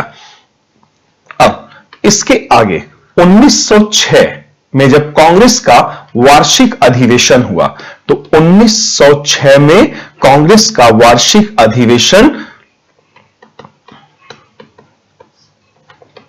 कलकत्ता में संपन्न हुआ। कांग्रेस का वार्षिक अधिवेशन कलकत्ता, और अध्यक्ष, देखिए अध्यक्ष महोदय को लेकर के थोड़ा सा विवाद हो गया, क्योंकि 1905 में कांग्रेस के वार्षिक अधिवेशन की अध्यक्षता गोपाल कृष्ण गोखले ने की थी, जो वास्तव में नरमपंथी नेता थे। और 1906 में तिलक के समर्थकों ने यह कहा कि इस वर्ष हम वार्षिक अधिवेशन का अध्यक्ष बाल गंगाधर तिलक को बनाना चाहते हैं, इनके नाम का प्रस्ताव लाया गया। लेकिन नरमपंथी नेता तिलक के नाम पर सहमत नहीं हुए। नरमपंथियों ने कहा कि तिलक गर्मपंथी नेता हैं, गर्म नेता हैं, और हो सकता है कि सरकार के साथ वार्तालाप को लेकर के मामला बिगड़ जाए, ये एग्रेसिव हो जाएंगे और हम सरकार को, हम का मतलब नरमपंथियों ने कहा कि वे सरकार को मनाना चाहते थे ताकि निर्णय को समाप्त करवाया जा सके। ठीक है, तो अध्यक्ष को लेकर के तनातनी हो गई। गर्मपंथी गुट ने नाम का प्रस्ताव पारित किया बाल गंगाधर तिलक का, जबकि नरमपंथी नेताओं ने तिलक के नाम पर सहमति नहीं जताई और थोड़ी सी तनातनी हो गई।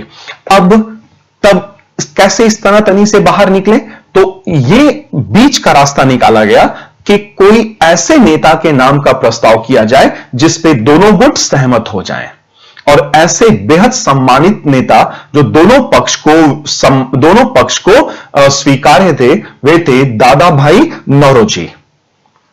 तो इन लोगों ने कहा कि भाई दादा भाई नौरोजी को अध्यक्ष बना देते हैं।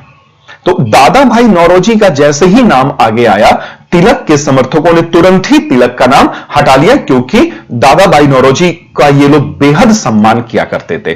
तो अध्यक्ष बने दादा भाई नौरोजी, अध्यक्ष बने, ठीक है ना। और दादा भाई नौरोजी की अध्यक्षता में 1906 में कांग्रेस का वार्षिक अधिवेशन कलकत्ता में संपन्न हुआ, और यहां 4 प्रस्ताव इस बार पारित किए गए। ध्यान रखिएगा, पारित किए गए। अंगीकार या स्वीकार्य तो 1905 के बनारस अधिवेशन में ही कर लिया गया था, एडॉप्टेड। देखिए यहां पे लिखा हुआ है 4 प्रस्ताव अपनाए गए। कौन कौन से? स्वदेशी, बहिष्कार, राष्ट्रीय शिक्षा और स्वशासन, ये अपनाए गए। इनके अलावा यहां पर वही चारों प्रस्ताव 1906 में कांग्रेस के वार्षिक अधिवेशन में पारित किए गए। ठीक है, स्वदेशी, बहिष्कार, राष्ट्रीय शिक्षा और स्व शासन, ठीक है, पारित किए गए। तो जो भी हो, इतने सारी घटनाओं के पश्चात विभेद या मतभेद तो स्पष्ट रूप से दिखने लगा, मतभेद दिखने लगा था दोनों में, ठीक है, मनमुटाव शुरू हो गया था। और मुद्दा यही था कि स्वदेशी आंदोलन के जो मैसेज हैं, स्वदेशी और बहिष्कार, इनको संपूर्ण भारत में फैलाया जाए या बंगाल तक सीमित रखा जाए, ठीक है ना। तो बंगाल तक सीमित रखने के पक्षधर नरमपंथी लोग थे, जबकि गरमपंथी लोग संपूर्ण भारत में फैलाना चाहते थे। और फिर यहां अध्यक्ष को लेकर के भी विवाद, ठीक है। तो 1907 में कांग्रेस पार्टी का फिर से, हर साल होता था वार्षिक अधिवेशन, का मतलब ही हर साल वार्षिक अधिवेशन हुआ, और इस बार सूरत में हुआ, ठीक है ना। कांग्रेस पार्टी का वार्षिक अधिवेशन सूरत में हुआ। अब फिर से अध्यक्ष को लेकर के तनातनी हुई। आपने पढ़ा कि 1905 में अध्यक्ष दादा भाई नौरोजी, 1905 में गोपाल कृष्णा गोखले, 1906 में दादा भाई नौरोजी। दोनों ही नेता किस गुट के थे? वास्तव में दोनों ही सम्मानित नेता नरमपंथी गुट के थे। और इस बात को लेकर के नरमपंथियों की इन बातों को लेकर के दोनों अध्यक्षों को बनाए जाने को लेकर के एक के बाद एक 1905-1906 में गरमपंथी थोड़े से नाराज चल रहे थे। तो 1907 में फिर से एक बार अध्यक्ष को लेकर के विवाद हुआ, और सूरत वार्षिक अधिवेशन में फिर से गरमपंथी अपने गुट का नेता अध्यक्ष के तौर पे चुने जाने के पक्षधर थे, लेकिन फिर से नरमपंथी लोग अड़ गए, और इस बार नरमपंथियों ने फिर से अपना नेता अध्यक्ष बनवा लिया, रास बिहारी घोष। तो घोष बाबू को अध्यक्ष के रूप में चुना गया, और फिर से नरमपंथियों ने अपना लगातार तीसरे वर्ष नरमपंथियों ने अपना अध्यक्ष बना लिया था। इसी बात पर अधिवेशन में ही जूतम पैजार हो गई, ठीक है। जूतम पैजार का मतलब लड़ाई झगड़ा हो गया, ठीक है। एग्जैक्टली क्या हुआ कि मीटिंग में किसी ने अपना जूता निकाला और जूता निकाल के हवा में मार दिया। वो जूता सीधे फिरोज शाह मेहता को लगा और उनसे रोते हुए सुरेंद्रनाथ बैनर्जी को लगा। अब ये दो लोग बड़े नेता, बड़े सम्मानित नेता नरमपंथी गुट के, फिरोज शाह मेहता और सुरेंद्रनाथ बैनर्जी। अब इन लोग, खासकर फिरोज शाह मेहता बड़े नाराज हुए कि बताओ जूता मार दिया गरमपंथियों ने। तो इस जूतम पैजार के बाद कांग्रेस पार्टी का विभाजन हो गया, टूट गई कांग्रेस पार्टी, कांग्रेस विभाजन हो गया। इसे सूरत विभाजन भी कहा जाता है, सूरत विभाजन, ठीक है। सूरत स्प्लिट ऑफ द कांग्रेस इन 1907। तो अब सूरत विभाजन में हम क्या देख रहे हैं कि नरमपंथियों ने क्या किया, सभी गरमपंथियों को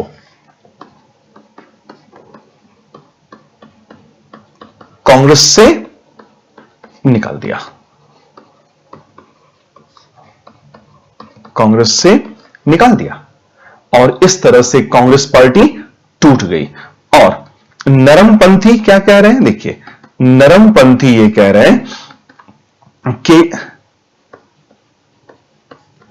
सजी संवरी, ऐसा कुछ नहीं था, लेकिन कह रहे हैं सजी संवरी नए रूप में कांग्रेस, ना सजी थी कांग्रेस वास्तव में, ना संवरी थी, ना ही नया रूप रह गया था। सारे गरमपंथी निकल चुके थे, उन्हें निकाल दिया गया था। और एक तरीके से कहा जाए तो थोड़े स्पष्ट शब्दों में कि नरमपंथियों ने कांग्रेस पार्टी को हाईजैक कर लिया था जब उन्होंने सारे गरमपंथियों को बाहर निकाल दिया। और यह एक बड़ी वजह बन गया स्वदेशी आंदोलन के कमजोर होकर के समाप्त होने का। तो यहां से हम क्या देख रहे हैं कि स्वदेशी आपसी तकरार की वजह से स्वदेशी आंदोलन कमजोर पड़ गया। ये देखिए, स्वदेशी आंदोलन ही कमजोर पड़ गया। तो कुछ इस तरह से स्वदेशी आंदोलन की प्रगति हुई और आपने देखा कि संघर्ष के नए तौर तरीके भी अपनाए गए। 1905 से आगे 1914-1915 तक भारतीय राष्ट्रीय आंदोलन जो आगे बढ़ा उसी को द्वितीय चरण कहा जाता है, जिसमें गर्मपंथी नेताओं ने बेहद महत्वपूर्ण भूमिका निभाई थी और भारतीय राष्ट्रीय आंदोलन को प्रथम चरण यानी कि नरमपंथी चरण से बाहर निकाल करके द्वितीय चरण यानी कि गर्मपंथी चरण में ले लिया था, जिसमें संघर्ष के नए तौर तरीके विकसित किए गए थे। ठीक है ना, न्यू फॉर्म्स ऑफ स्ट्रगल। सबसे महत्वपूर्ण बात यही है कि स्वदेशी आंदोलन के समय संघर्ष के नए तौर तरीके विकसित किए गए, न्यू फॉर्म्स ऑफ स्ट्रगल। तो न्यू फॉर्म्स ऑफ स्ट्रगल में हम क्या देखते हैं कि जो पहले अनुनय विनय की राजनीति चलती थी, राजनीतिक भिक्षावृत्ति होती थी कि माई बाप स्वराज दे दीजिए, माई बाप देखिए ना प्रार्थना पत्र पढ़ लीजिए, ये हम प्रस्ताव पारित करके लाए, वायसराय महोदय जरा एक नजर डाल लेते, ये सब अब पीछे छूटने लगे थे। ठीक है ना, और उनकी जगह संघर्ष के गर्मपंथी तौर तरीके आ रहे थे। तो एक हमने बड़ा परिवर्तन क्या देखा कि राजनीतिक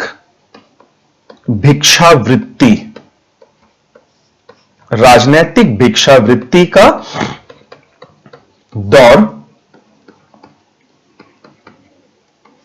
समाप्त हो रहा था और संघर्ष के गर्मपंथी तौर तरीकों का विकास किया गया। ठीक है, और किसी भी आंदोलन को यह निर्णय लिया गया कि किसी भी आंदोलन को जन आंदोलन में बदला जाएगा। क्या ना, और इसी से क्या हासिल होगी, इसी से हमें प्राप्त होगी राजनीतिक स्वतंत्रता। तो सीमित आंदोलन से राजनीतिक स्वतंत्रता प्राप्त नहीं हो सकती थी, ऐसा हमारे गर्मपंथी राजनेता मानते थे और वो किसी भी आंदोलन को जन आंदोलन बना देना चाहते थे, क्योंकि यही एक रास्ता था कि जन आंदोलन बना करके ही हम राजनीतिक स्वतंत्रता प्राप्त कर सकते थे। और इसी समय आप देखेंगे कि बायकॉट मूवमेंट में यानी कि बहिष्कार आंदोलन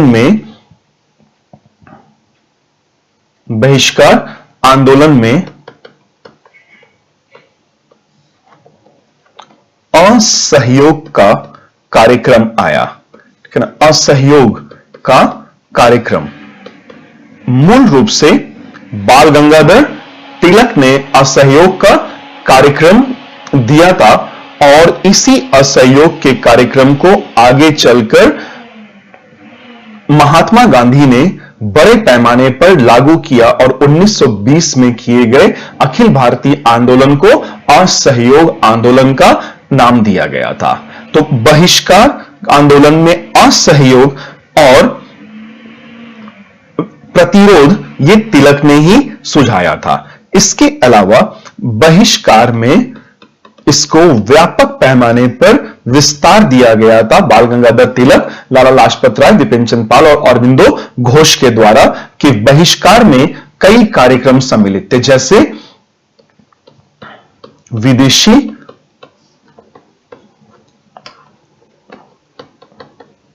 वस्त्रों का बहिष्कार। ठीक है ना, विदेशी वस्त्रों का बहिष्कार किया गया।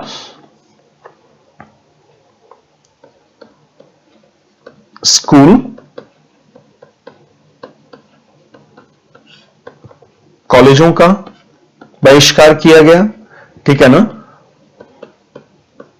Court of court of law का, न्यायालयों का, अंग्रेजों के न्यायालयों का बहिष्कार किया गया, सरकारी नौकरियों का,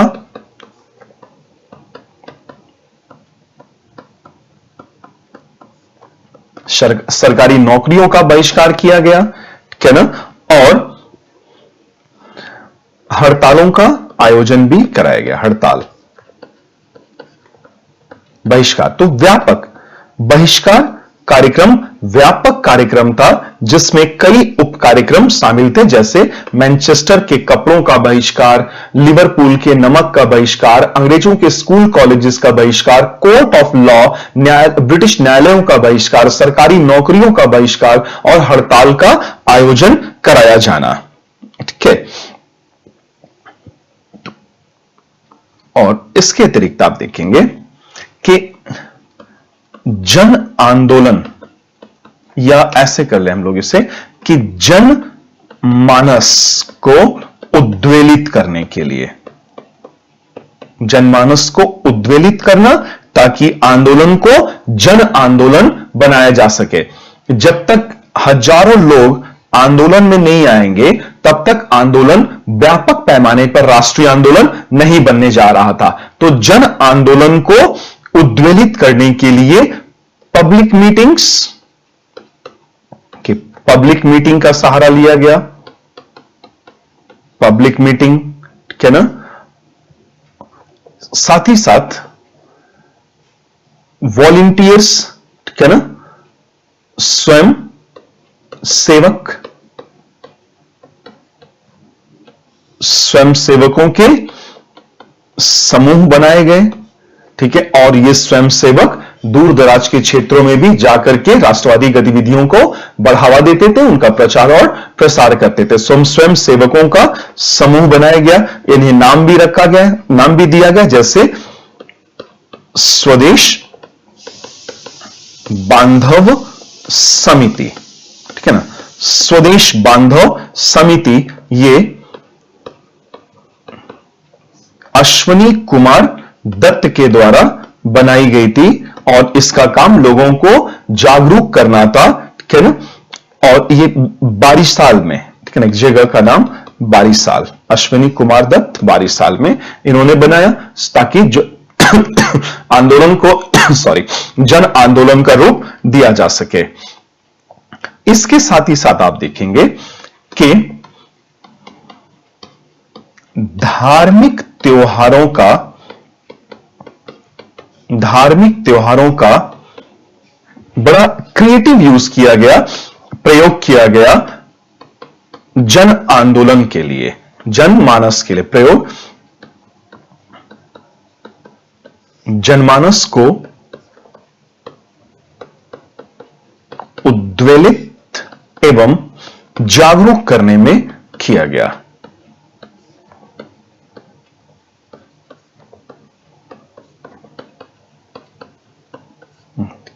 धार्मिक त्योहारों का प्रयोग जनमानस को उद्वेलित एवं जागरूक करने में किया गया ताकि उनका राष्ट्रीय आंदोलन में भागीदारी या पार्टिसिपेशन कराया जा सके, ठीक है ना। तो विशेषकर बाल गंगाधर तिलक, इन्होंने दो बड़े त्योहार मनाए, एक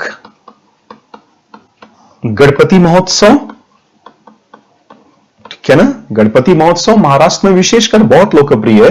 गणपति महोत्सव आप देखेंगे जब गणपति बप्पा मोरया की मूर्तियां वगैरह लगाई जाती हैं, बनाई जाती हैं, पंडाल लगाए जाते हैं, अब तो देश भर में होने लगा है, तो बप्पा की मूर्तियों के पास बगल में नीचे बाल गंगाधर तिलक के फोटो जरूर लगते हैं महाराष्ट्र में। तो क्योंकि उन्होंने इसको दोबारा बड़े पैमाने पर लागू करने का काम किया था और ताकि जनता को उद्वेलित करके राष्ट्रीय आंदोलन में उनकी भागीदारी को सुनिश्चित कराया जा सके। गणपति महोत्सव और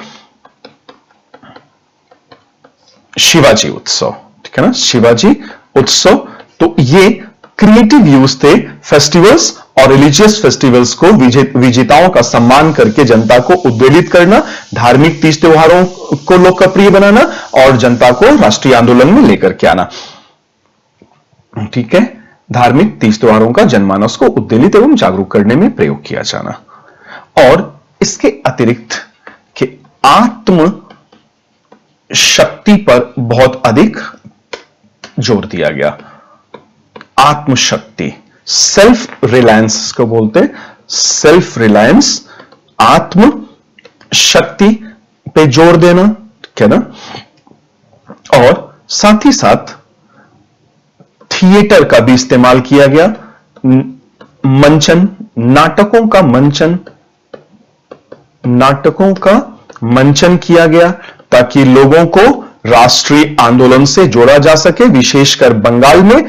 और जहां बंगाल में एक थिएटर फॉर्म बड़ा प्रसिद्ध रहा है, आज भी लोकप्रिय है, कहते हैं जतरा थिएटर। और हालांकि ये बिहार और झारखंड के कुछ हिस्सों में भी लोकप्रिय है, लेकिन विशेष रूप से बंगाल का रहा है। तो जतरा थिएटर को भी राष्ट्रीय आंदोलन में इस्तेमाल किया गया, इनका प्रयोग किया गया कि आत्मशक्ति, सेल्फ रिलायंस के साथ साथ इसमें सेल्फ हेल्प ग्रुप्स, जो स्वयं सहायता समूह बनाए गए और उससे लोगों की मदद की गई। तो नए नए तौर तरीके हम लोग देख रहे हैं। और इसी समय कल्चरल और साइंटिफिक, सांस्कृतिक, ठीक है, सांस्कृतिक एवं वैज्ञानिक, सांस्कृतिक एवं वैज्ञानिक जागरूकता भी बढ़ी और इसके लिए भी लोगों ने कार्य किया, विशेषकर गुरुदेव रविन्द्रनाथ टैगोर ने, ठीक है ना, गुरुदेव रविन्द्रनाथ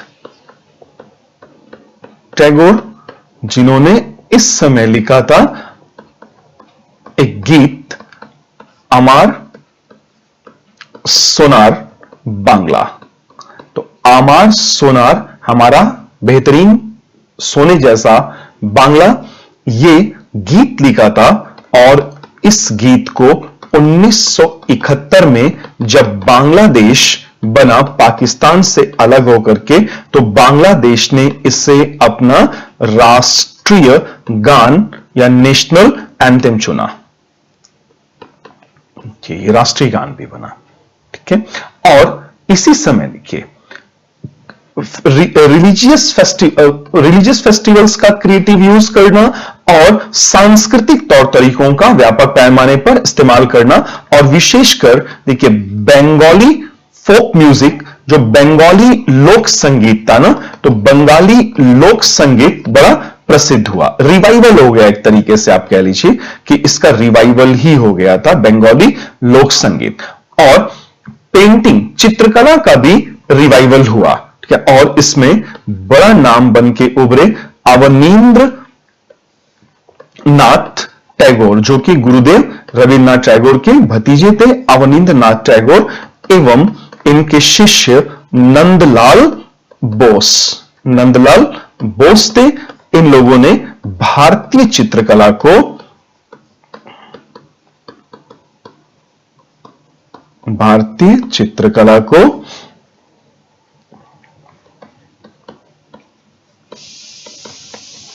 पश्चिमी प्रभाव से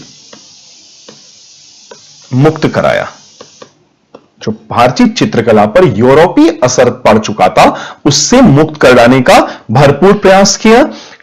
और विज्ञान के क्षेत्र में आप देखेंगे जगदीश चंद्र बोस का बड़ा नाम आया इस समय, जेसी बोस और प्रफुल्ल चंद रे, इन लोगों ने कई सारे साइंटिफिक अचीवमेंट्स किए थे उस समय और दुनिया भर में अपनी अमिट छाप छोड़ी थी।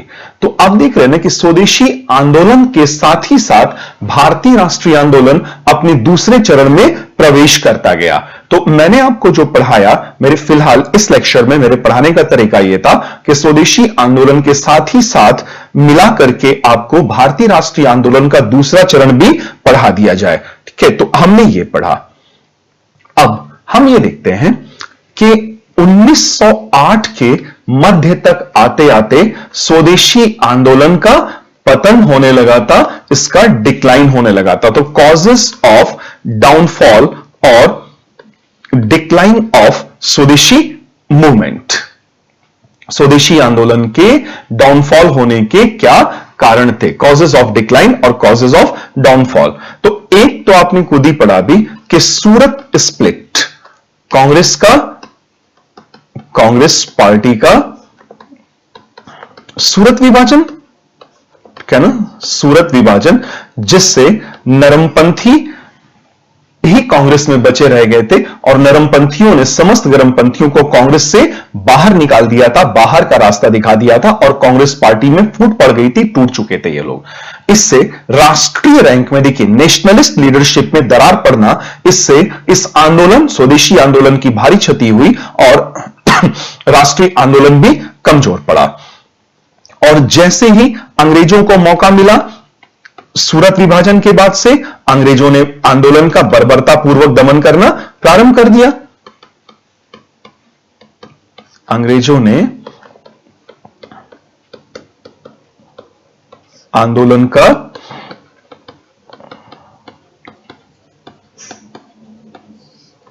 बर्बरतापूर्वक दमन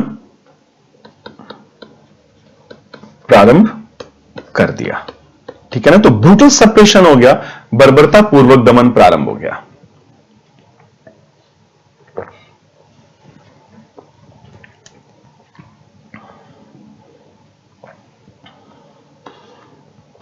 और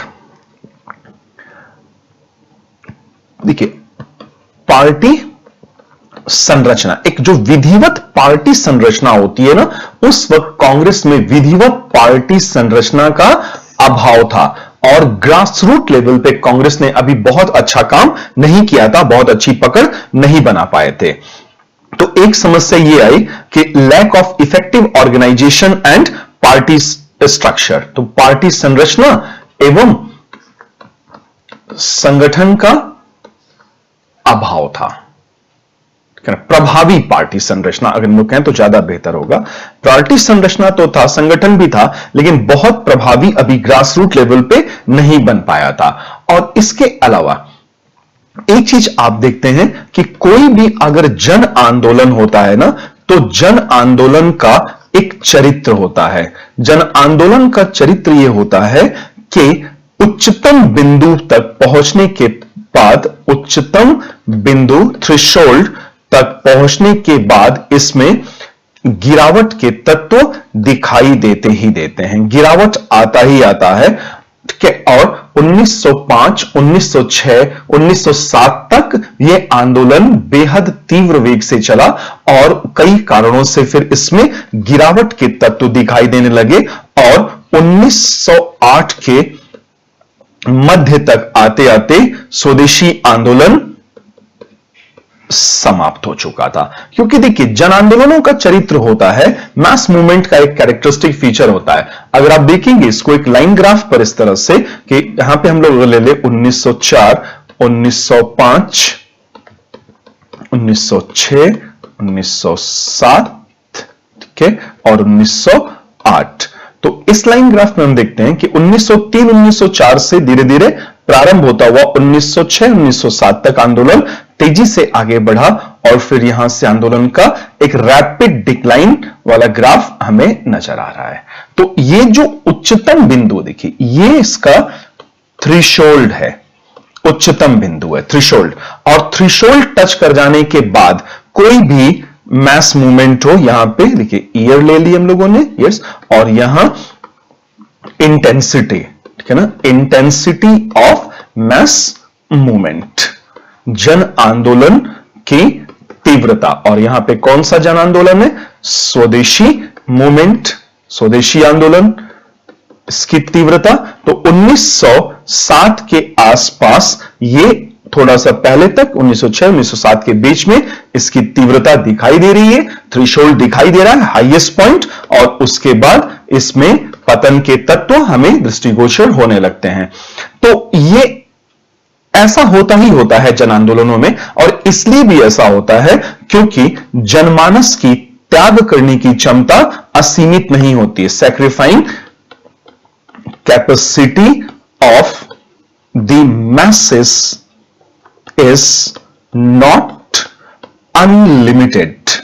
Okay, sacrificing capacity of the masses is not unlimited. जनता की, जनमानस के त्याग करने की क्षमता असीमित नहीं होती है, ठीक है, और एक ऐसा समय आता है जब जनता को, जब जनमानस को रेस्ट चाहिए होता है, ठीक है ना। तो वैसे भी आप देखिएगा कि राष्ट्रवादी रणनीति में एक रणनीति व्यापक तौर पे अपनाई गई थी, STS, संघर्ष, विराम और संघर्ष की रणनीति अपनाई गई थी। तो ऐसे कई कारक हुए जिसके कारण स्वदेशी आंदोलन अपनी ऊर्जा खोता गया और 1908 के मिड तक आकर के समाप्त हो गया। और इसी के साथ साथ राष्ट्रीय आंदोलन का गर्मपंथी चरण या द्वितीय चरण भी धीरे धीरे कमजोर पड़ता गया।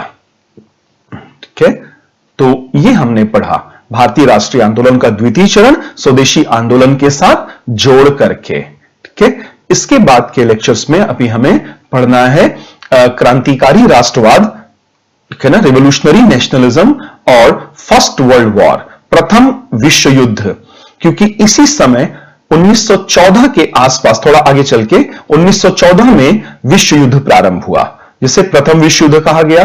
और प्रथम विश्व युद्ध जब पूरे वेग में, पूरे आवेग में चल रहा था, तो उस समय 1914 से 1918 के बीच में भारतीय राष्ट्रीय आंदोलन में जितनी भी गतिविधियां हुई उसे हम लोग politics of world war first के अंतर्गत पढ़ लेते हैं कि प्रथम विश्व युद्ध की राजनीति।